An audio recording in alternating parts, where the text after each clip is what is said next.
O Bovespa caiu, os bancos em especial estão aí perdendo 1, 2, 3%, tá? O Banco do Brasil está em 4,75% de perda, o Banco BTG Pactual em 3,95% de queda. Ontem eu comentei aqui, eu falei com a galera do mercado financeiro, falei com a galera do judiciário, falei assim, cara, a geral tá cagando. Hoje de manhã, quando descobriram o que o STF pode fazer com ativos americanos aqui no Brasil. Aí agora os bancos descobriram, o Bovespa caiu, que eu não sei se vocês viram, e o Bovespa caiu 2% em um dia, né? Ela saiu de e perdeu 2.808 pontos, né? Ou seja, ela saiu de 137 mil pontos e foi para 134.400 mil pontos, tá?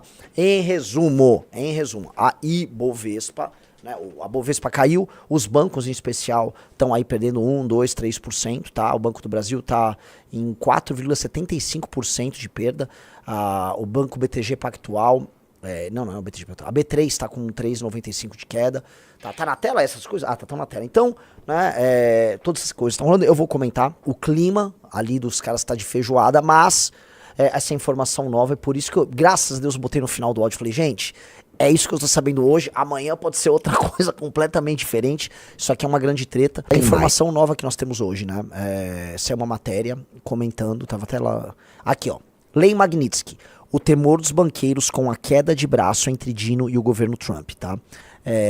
Isso aí saiu às 4 da manhã, foi isso? Isso, 4 da manhã. Então, assim, meteram às 4 da manhã, provavelmente a matéria que iria pro jornal, e aí eles já soltaram na madruga e já chegou rachando o coco no mercado essa matéria, tá? Só pra começar aí, né? Abre aí, risão. Ações de bancos se valorizam com receio sobre a atuação da Magnitsky. Investidores operam de olho em desdobramentos da decisão do ministro Flávio Dino sobre a atuação da Brasil. Beleza. Blá, blá, blá, blá, blá, blá, blá. Por volta. Blá, blá, blá, blá. Pouco depois das 14 horas. Os papéis do Itaú caíram, blá, blá, blá, blá, blá, blá. Ontem o ministro Flávio Dino soltou, blá, blá, blá. Interpretação do mercado, vai ao final. A lei poderia afetar também bancos brasileiros que tenham operações no ZEUA, como captações ou ações listadas em bolsa. Para Rafael Passo, da agência analista da Jax Investimentos, a escala das tensões institucionais sobre o tema pressionam os ativos de forma geral nessa terça, em particular os bancos. Desde que tivemos a institucionalização da Magnitsky, poderíamos ter esse contágio em prêmios de risco institucional entre estatais e bancos. Hoje, o que a gente vê nessa pressão mais baixa, especialmente desses bancos, é reflexo dessa escalada aqui entre STF e Estados Unidos. E, de forma generalizada, vemos esse mau humor quando olhamos a curva de juros e câmbio. Em relatório, Ettore Sanchez, economia-chefe da Ativa, afirmou que o despacho de Dino é inoportuno diante da situação delicada entre Brasil e Estados Unidos. Blá, blá, blá, blá, blá. Foda-se, opiniões inúteis, desce. Conforme informou, é aqui que importa, tá? Informou a colunista Malu Gaspar, a situação tem causado preocupação não só nos investidores, mas também na cúpula dos bancos brasileiros, já que a decisão pode causar impasse na atuação das instituições financeiras. É isso, desce, tem mais coisa ou não? Acabou. Vamos lá. Né? Tem um zoom de que caso a Magnitsky seja implementada contra os bancos brasileiros, em retaliação, o STF mandaria congelar ativos de empresas americanas em solo brasileiro, tá? Se isto for a resposta brasileira ao problema, é quase declaração de guerra, tá? Veja só, eu vou ler aqui. A decisão de Flávio Dino, que obriga os bancos a consultarem um STF antes de bloquear qualquer ativo ou conta de brasileiro determinada por estrangeiros, não é a única alternativa no arsenal dos ministros para responder à ofensiva de Trump sobre o STF. Nos últimos dias, os integrantes da corte vinham dizendo a interlocutores que poderiam bloquear os bloqueios, proibindo que os bancos brasileiros cumprissem as ordens estrangeiras, exatamente como foi feito agora. Caso a ofensiva escale, porém, os ministros já discutiram uma resposta ainda mais grave: bloquear ativos ou contas de empresas americanas com interesse no Brasil. Desce. Por hora, essa ainda é uma hipótese, mas na semana passada ela foi mencionada algumas vezes pelos ministros de diferentes interlocutores, sem detalhar como isso seria feito e nem quais empresas ou instituições poderiam ser atingidas. Para uma ala da STF, especialmente a que corre mais risco de sofrer sanções de Trump na esteira das restrições amorais, é preciso mostrar aos Estados Unidos que o Supremo não está inerte e tem instrumentos para reagir. O clima interno, que já era de indignação, ficou mais acirrado depois das reuniões entre os ministros e grupos de banqueiros, cujos relatos foram publicados em diferentes reportagens nos últimos dias. A gente comentou, nós somos uma dessas no Valete Plus, para falar para vocês. Como informou Bela Megali, os ministros ficaram irritados com o vazamento dos detalhes das reuniões. Mas, em conversa com a equipe da coluna, alguns deixaram claro que o que mais irritou foi a sugestão dos banqueiros de que não havia nada a fazer se não obedecer às restrições da Magnitsky. Acham que somos teleguiados e que não podemos fazer nada, que não temos como reagir, chegou a dizer um desses ministros. Os americanos também não têm empresas no Brasil? Acham que elas estão imunes? Conforme publicamos na semana passada, os ministros do STF tiveram uma longa... o Xandão, Mendes e Zanin tiveram uma longa e tensa reunião com um grupo de banqueiros sobre alcance... Foi a reunião com quem? Com quem? André esteve semana retrasada, tá? Longa e tensa reunião com um grupo de banqueiros sobre o alcance da Magnitsky e as sanções impostas por Trump ao Brasil. Na conversa, eles ouviram que, mesmo que quisessem, os banqueiros não poderiam driblar os bloqueios, porque o sistema financeiro internacional é interligado e as punições às instituições que não cumprem as sanções são muito graves. Descumpri-las não seria uma opção, porque representaria um baque insustentável aos negócios. Os ministros não gostaram do que ouviram e nos bastidores vinham dizendo que reagiriam. A primeira iniciativa foi a decisão de Gino. Mas se a guerra entre Trump e Moraes continuar escalando, mais determinações do Supremo podem vir aí, tá? Vou passar rapidamente minha opinião, porque esse é o único tema hoje, politicamente falando, importante. Aí eu vou tratar sobre eleições 26. Eu entendo que houvesse um esforço nacional contra uma sabotagem oriunda dos Estados Unidos. Nós devemos ter instrumentos para escalar uma disputa diplomática com os Estados Unidos. Vamos supor que a lei Magnitsky, ela estivesse sendo imposta sobre nós numa situação absolutamente injusta, tá? E aí os três poderes e a população brasileira, todo mundo falaria, não, temos que fazer um esforço para nos proteger disso, é uma situação dramática. Isso é uma coisa. O que nós temos não é isso. Por mais que o próprio autor da lei Magnitsky considera que essa interpretação extensiva da lei, no caso Trump e Moraes, seja abusiva, seja uma deturpação da Magnitsky.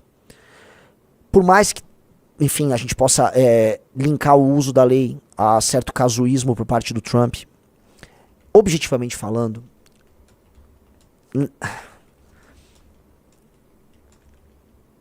há uma concentração de poderes por parte do STF e há uma espécie de deturpação de um espírito normal da nossa democracia por conta dessa concentração. Naturalmente, a face mais visível dessa concentração e o problema mais óbvio dessa concentração é o que está rolando aí com o caso Magnitsky.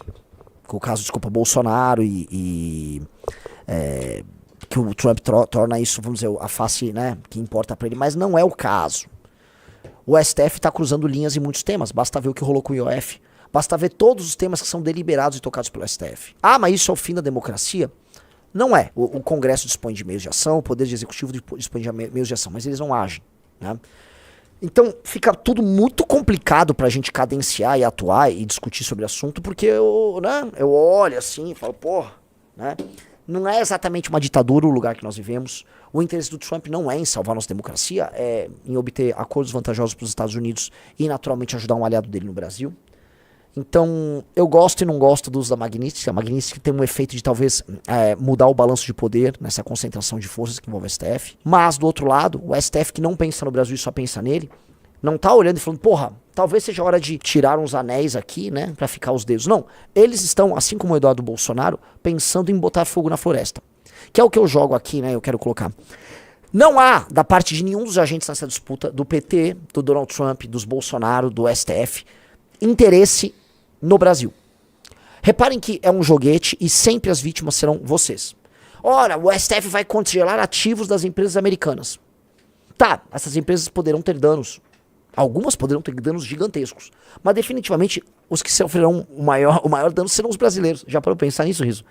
O dano ficará com quem no final? Ah, vou congelar os ativos da Google. Beleza, a Google vai tirar a operação dela do Brasil. Nós sairemos perdendo. Ah, não, vou congelar, sei lá, os ativos da Ford no Brasil. Tá, a Ford vai sair perdendo, mas o Brasil vai sair perdendo. Porque a imagem que o Brasil passa a ter perante o mundo é de uma nação que sai congelando bens de investidores do seu país. Ou seja, é de uma insegurança jurídica atroz. Ainda mais se isso vier, por exemplo, de um despacho de uma Suprema Corte, sem participação do Legislativo ou do Executivo. Ou seja, a Suprema Corte começa a trabalhar com um agente autônomo, com superpoderes. O que, assim, para um investidor que quer fazer um investimento de longo prazo no Brasil, quero instalar uma empresa aqui, quero instalar uma fábrica ali, quero montar uma operação de tecnologia, quero contratar mão de obra, quero girar dinheiro no Brasil, puta que pariu, eu vou nunca mais botar minha grana aqui. Só dessa uma merda dessa ser cogitada, tá? A gente já entende que esses caras vivem numa ilha muito distante, que é Brasília, com preocupações muito distantes das nossas e cagando para as consequências. Eu entendo que para eles, mas como pode um americano fazer isso? E a nossa soberania, tudo é soberania. Ora, nós não somos soberanos em porra nenhuma. Essa é a primeira coisa. E segunda coisa é, quem disse que quem delibera sobre a nossa soberania são vocês? Não são vocês do STF que deliberam sobre isso, caralho! Não são vocês que estabelecem a estratégia de enfrentamento. Até porque enfrentamento está sido com eles. Mas eles não são Itamaraty. Eles não são o legislativo. Eles não são o poder executivo. Quem disse que eles têm que escolher a estratégia de enfrentamento com os Estados Unidos? Não são eles. Mas eles... Vejam só como eles se arvoram. Ontem, a resposta do STF ao Magnitsky foi pegar uma ADPF sobre um caso envolvendo a Samarco e municípios brasileiros, entendeu? E aí lá, eles soltam um despacho para ter efeito sobre a Magnitsky. Ou seja, é completamente maluco. Imagina alguém falar, olha, o poder do STF tá emanando de um despacho sobre um caso envolvendo uma Samarco de um município que ia pedir uma indenização. Quê? Que merda é essa? Antigamente você tinha essa lógica dos reis juristas, tá? Se vocês forem pegar, tem até exemplos bíblicos. Se eu não me engano, foi o rei Salomão que tinha um caso do... que tinha que... Ele ficava julgando casos também. Se eu não me engano... O rei Salomão. Ele fez o julgamento das duas mães, né? Antigamente, o próprio Júlio César, quando ele adotou um caráter quase de rei em Roma, tá? No pequeno período que ele, enfim, comandou Roma, ele adotava um papel de jurista também. O papel do juiz e do rei se misturava, entendeu? O rei era um rei jurista. Isso acontecia na antiguidade. Aos poucos, isso se afasta. E o rei e o jurista tornam-se figuras diferentes, entendeu? A ideia da tripartição dos poderes e a criação de um poder autônomo para o judiciário ajuda a separar esses papéis. Quem julga não é quem executa, quem comanda, ok? A ideia republicana atual parte dessa premissa. No Brasil, né, por várias razões, nós temos um regime completamente anômalo. E aí você tem superpoderes concentrados na mão do judiciário. E aí o judiciário, como ele não pode emitir igual um presidente da república um decreto, e aí manda pro parlamento, não, ele não pode. Então ele tem que pegar um despacho de uma ação, e aí fazer política, exercer poder através de despachos. Isto é uma insanidade, isto é maluco! Fora que é criminoso. Na prática, é este modelo, este tipo de ação que precisa ser combatido. Bolsonaristas vão argumentar, veja, meus amigos, mas é isso que nós estamos combatendo. Não é exatamente. Vocês estão combatendo o caso Jair Bolsonaro. É o caso. Se chegarem num bom acordo pro Jair Bolsonaro, tá resolvido. Se o bom acordo que vier for um acordo que permita que o Bolsonaro concorra, ganhe a eleição e institua aqui uma república bolsonarista, ele dê um golpe de Estado, o Donald Trump vai falar, muito legal, muito bacana, temos um aliado por muito tempo no Brasil. Mais ou menos como é o caso do Orbán. Veja só, eu vejo muito mérito em uma série de políticas anti-migratórias do Orbán e de desconstrução da esquerda woke. O Orbán foi o seguinte, acabou a brincadeirinha, ele acabou com essa esquerda woke. Ele pegou o trabalho todo que a Open Society fazia, tá? O George Soros financiava todos esses movimentos identitários na Hungria, era o George Soros, que é de origem húngara, que financiava. Tinha inclusive uma faculdade. Porra do Orbán, acabou com aquilo. Mas a que preço? Veja, democracia na Hungria deixou meio que de existir. Controlou a imprensa, controlou órgãos os mais diversos, controlou o judiciário. O Orbán fez uma tomada. A pessoa ainda vota. E o lance é, a vida na Hungria tá muito boa. Se você vai visitar a Hungria hoje, você vai falar, porra, tô gostando dessa ditadura, tá uma puta ditadura. Estão reformando os prédios antigos. Então, ou seja, ele tá mostrando assim, dá pra ter uma ditadura boa. Agora, você confiaria... Não, esse é o problema de toda ditadura. Você confiaria numa ditadura tocada pelo Jair Bolsonaro e pelo Eduardo? Só pra saber. Você confiaria? Eu acho que não. Né? Eu não confiaria, não. Eu estaria muito preso, tá? E aí é uma ditadura... Imagina você ficar preso numa ditadura de pessoas burras. Isso já teve.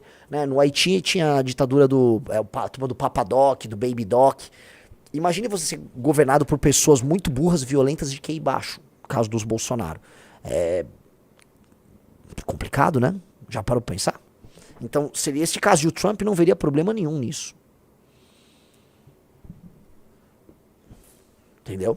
Então, esse é o problema da gente fazer uma série de defesas Não, desculpa, uma série de ataques contra as democracias liberais, contra os regimes liberais, né?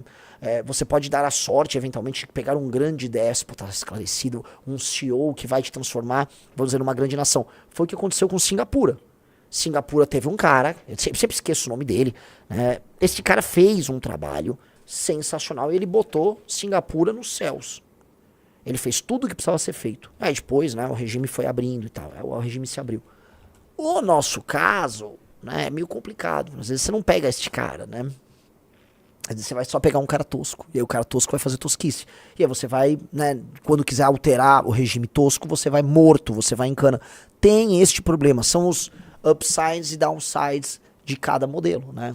E se eu desse sorte, né, de ter um regime em que uma pessoa incrível tivesse plenos poderes. Poxa, né? O problema é que quase todos os casos, para, né, você ter esses poderes, você tem que ser oriundo de um meio militar, então você em geral é mais violento e patrimonialista do que, de fato, um gênio da gestão. Então a chance, na verdade, de você implementar um regime merda, ou de você viver num regime merda, é muito maior. E a pior parte é que você não tem como se defender. Então, é o Lee Kuan Yew, é ele mesmo. Esse cara, né, imagina se o Brasil tivesse tido um cara desses, né? Então, né, eu sei que assim, pô, seria muito legal ter o Renanistão, né? Mas hoje a maior chance de você ter se tiver uma queda do regime, uma implementação de algo diferente, você poder ter imagina um Eduardo Bolsonaristão, tá? Com uma polícia secreta do governo sendo administrada pelo Carluxo. Vocês acham que seria bacana? Tô perguntando com carinho aqui. Vocês acham que seria legal? Hein, Riso? Eu não. Então tem que tomar cuidado.